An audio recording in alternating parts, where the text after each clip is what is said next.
For Emma Jade, we want to get you straight to our big story this morning.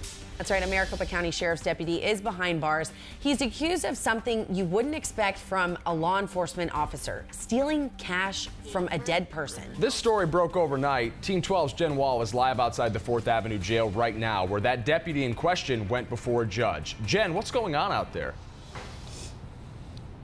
Hey, good morning to you guys. And we asked MCSO just how much cash this person allegedly stole, and they say they don't know. All they could tell us was that it was cash. But the sheriff's deputy, when he went before the judge, he remained very tight-lipped this morning here at the 4th Avenue jail. And Sheriff Paul Penzone is condemning criminal actions within his organization. So this is 29-year-old Gregory Todd Johnson.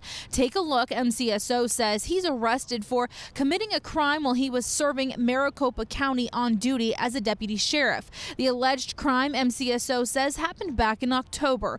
Deputy Johnson on call for a dead body in Mesa. Now, during that investigation, MCSO says they found evidence leading them to believe Johnson may have stolen money from the dead person he was on scene for.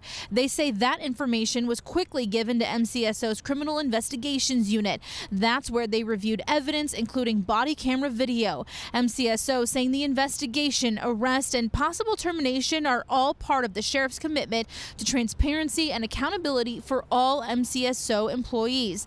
There's an administrative process, they say, and MCSO adds they are seeking termination. Now, MCSO also says they will seek further charges against Johnson if any more illegal information is found.